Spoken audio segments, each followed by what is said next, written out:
This is a reading of Holes, chapter 13.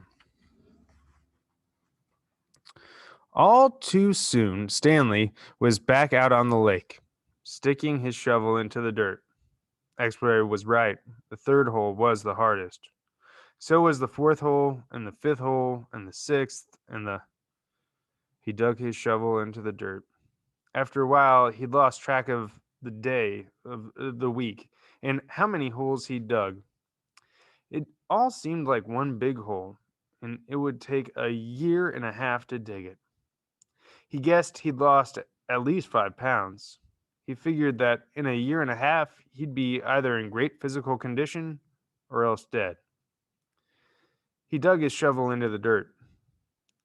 Couldn't always be this hot, he thought. Surely it got cooler in December. Maybe then they froze? He dug his shovel into the dirt. His skin had gotten tougher. It didn't hurt so much to hold the shovel.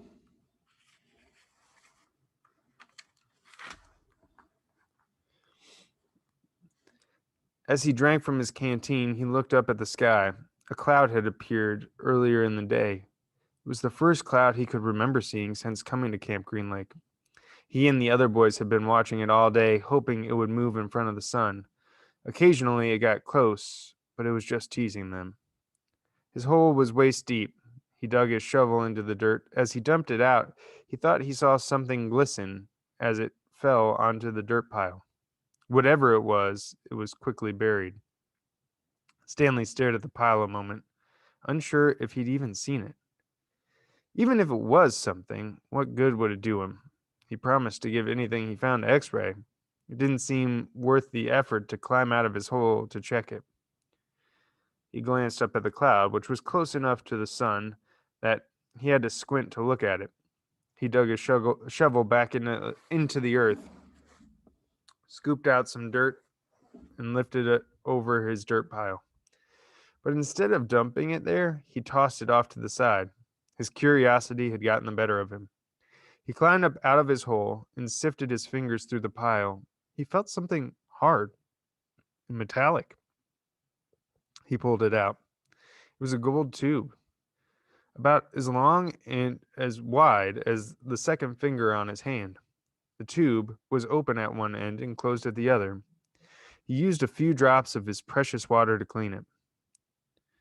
There seemed to be some kind of design on the flat, closed end.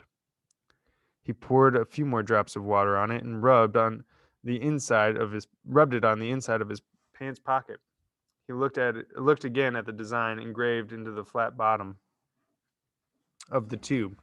He could see an outline of a heart with the letters KB etched inside it.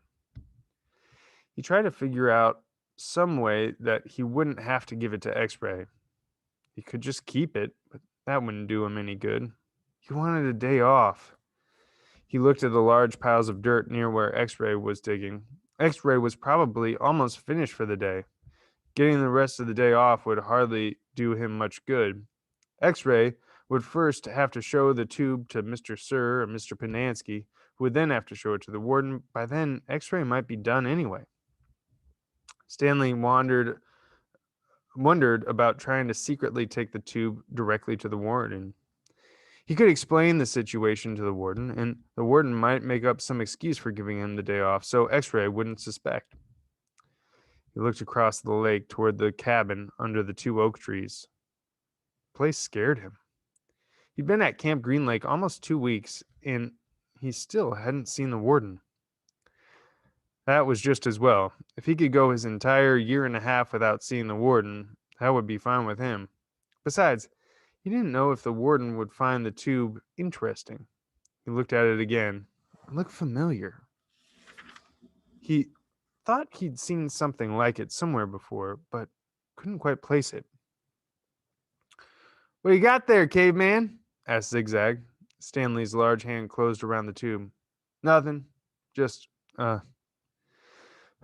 It was useless. "I think I might have found something." "Another fossil?" "No, I'm not sure what it is." "Let me see," said Zigzag. Instead of showing it to Zigzag, Stanley brought it to X-ray. Zigzag followed.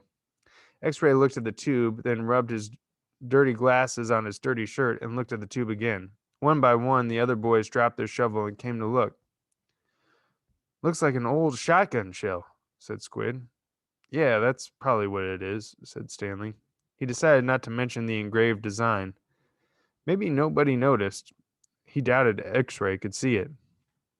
No, it's too long and thin to be a shotgun shell, said Magnet.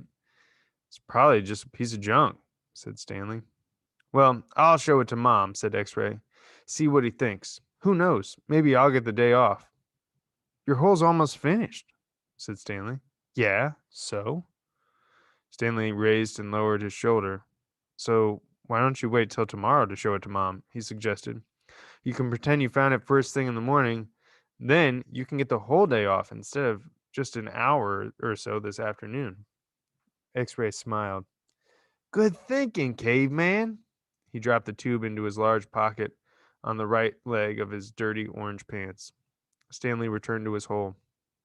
When the water truck came, Stanley started to take his place at the end of the line, but X-Ray told him to get behind Magnet in front of Zero. Stanley moved up one place in line.